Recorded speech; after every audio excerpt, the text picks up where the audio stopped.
लंका विजय के पश्चात जब राम अयोध्या लौटे और राज तिलक हो गया तो एक दिन राज दरबार में महर्षि वशिष्ठ, विश्वामित्र, नारद तथा अन्य ऋषि धार्मिक विषयों पर विचार विमर्श करने के लिए पधारे।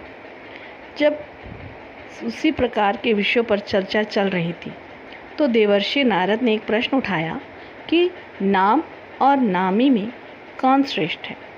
ऐसे प्रश्न सुनकर ऋषियों ने कहा, नारद जी, नामी से तुम्हारा क्या तात्पर्य है, स्पष्ट करो। नारद जी ने कहा, ऋषियों, नाम तथा नामी से तात्पर्य है कि भगवान का नाम जप भजन श्रेष्ठ है या स्वयं भगवान श्रेष्ठ है। नारद जी की बात सुनकर ऋषियों ने हंसकर कहा, अरे नारद, तुमने यह कैसे बच्चों जैसा प्रश्न किया है। निश्चय ही भगवान श्रेष्ठ है, क्योंकि उन्हीं के नाम का तो जप किया जाता है। नारद जी ने कहा, नहीं, आपकी यह धारणा ठीक नहीं है। मेरे विचार से भगवान से बढ़कर उनका नाम है।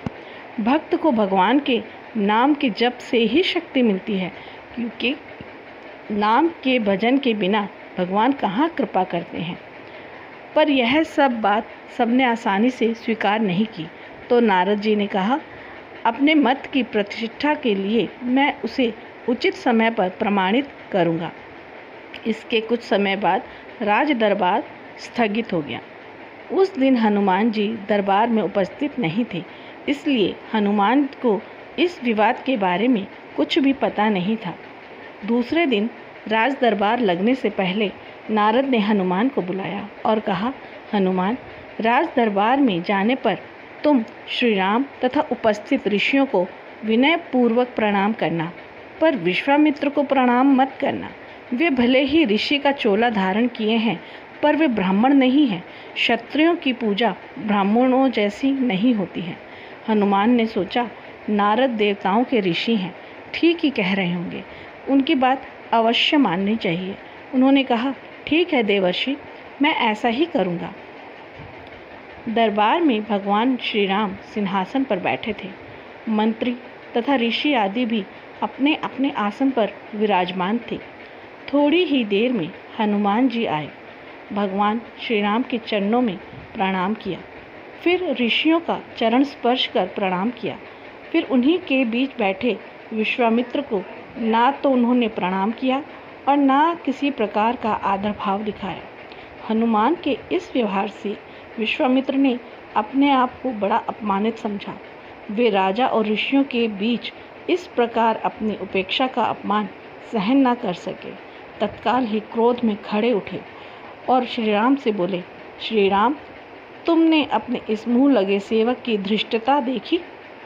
भरे दरबार में इसने किस प्रकार मेरी उपेक्षा की तथा उद्भव भाव से मेरा अपमान किया है।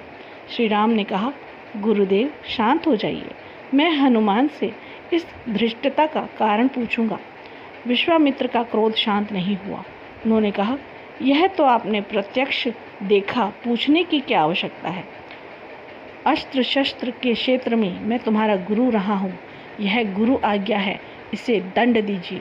नारद ने भी विश्वामित्र की हाँ में हाँ मिलाई तथा कहा, भगवान, विश्वामित्र ठीक कहते हैं, हनुमान ने इनका प्रत्यक्ष अपमान किया है। आपके उदंड सेवक को दंड मिलना चाहिए। नारद की बात सुनकर हनुमान असमंजस में पड़ गए। भरे दरबार में अपनी स्थिति देखकर कुछ बोल तो ना सके, पर सोचने लगे कि जिस नारद ने कहने पर मैंने ऐसे किया, वही नारद अब मेरा बचाव ना करके मुझे दंड देने की बात पर सहमति जता रहे हैं। नारद का यह चरित्र समझ में नहीं आता।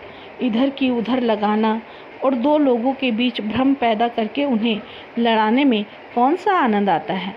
भले काम को बिगाड़ने वाला यह कैसे ऋषि हैं। भगवान श्री राम किसी प्रकार की दंड की घोषणा करते इससे पहले ही नारद ने कहा, भगवान, इस संबंध में शांत भाव से विचार कर कल दंड दीजिएगा। उत्तेजित अवस्था में अभी इस समय हनुमान को दंड देना उचित नहीं है। सबने इस सुझाव को स्वीकार किया और सभा स्थगित हो गई। रात को हनुमान नारद जी के आश्रम में आए और कहा, देवर्षि, आप यह कौन सा खेल खेल रहे हैं। मेरा वध कराकर आपको क्या मिलेगा। मैंने तो वही किया जो आपने मुझे करने के लिए कहा, आपकी आज्ञा से ही किया। नारद हंस कर बोले, हनुमान तुम निराश मत हो, चिंता मत करो। मेरे कहने से जो तुमने किया है उसके लिए तुम्हें दिया जाने वाला दंड, उससे तुम्हें कुछ भी नहीं बिगड़ेगा। तुम्हें दंड मिलेगा पर तुम्हारा बाल भी बांका नहीं होगा। मैं जैसा कहता हूँ बस वैसा ही कल करना। कल प्रातःकाल सूर्य तट पर ओम राम रामाय नमः इस मंत्र का जाप करते रहना। कोई कुछ कहे तुम कुछ मत सुनना, बस यह मंत्र प्रेम भाव से जपते रहना। प्रातः हुई हनुमान जी स्नान कर सरयू तट पर खड़े होकर मंत्र जाप करने लगे। दरबार लग जाने पर जब हनुमान दरबार में उपस्थित ना हुए तो श्री राम ने पूछा, हनुमान कहाँ हैं? अभी तक नहीं आए। विश्वामित्र ने कहा, आज आप दंड देने वाले थे, शायद इसीलिए डर कर नहीं आया। नारद ने कहा, मैंने अभी थोड़ी देर पहले सरयू तट पर उन्हें स्नान और ध्यान करते हुए देखा है। भगवान राम ने कहा, यह हनुमान की एक और उदंडता है। हम स्वयं तट पर जाकर उन्हें हनुमान को दंडित करेंगे। श्री राम विश्वामित्र ऋषियों और मंत्रियों के साथ सरयू तट पर हनुमान को दंड देने के लिए निकले। श्री राम अपने भक्त को बार बार करुणा भरी दृष्टि से देखते और सोचते कि अपने बुरे दिनों के साथी ऐसे परम भक्त पर वो कैसे बाण चलाए। उधर गुरु विश्वामित्र के कोप का डर भी उन्हें सता रहा था। गुरु की मर्यादा की रक्षा के लिए उन्होंने हनुमान को दंड देने का निश्चय किया। श्री राम ने धनुष पर बाण चढ़ाए और हनुमान को लक्ष्य बनाकर बाण छोड़ दिया। अरे यह क्या? बाण तो हनुमान जी के शरीर से कुछ दूर पहले ही रुक गया। राम बाण पर बाण मारते रहे पर एक भी बाण हनुमान के शरीर को नहीं छुआ। उधर हनुमान राम के बाणों के प्रहार से निश्चित नारद के बताए मंत्र का जप करते रहे। वह मंत्र जैसे हनुमान का कवच बन गया। यह देखकर श्री राम को बड़ा आश्चर्य हुआ। हनुमान में यह कैसी शक्ति आ गई है? उनके दंड का प्रयास व्यर्थ हो रहा है।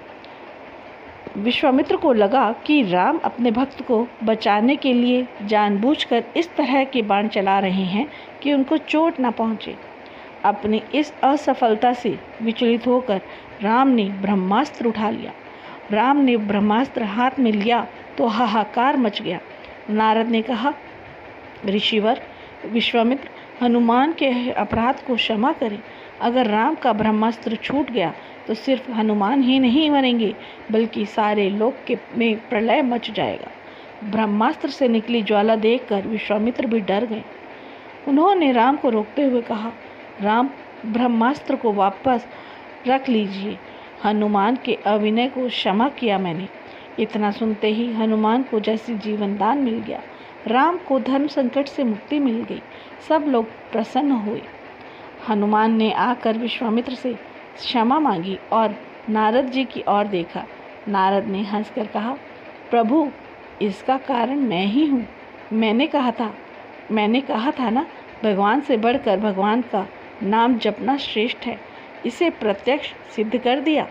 हनुमान ने इष्ट देव भगवान राम के नाम के बीज मंत्र से भगवान की शक्ति क्षीण कर दी।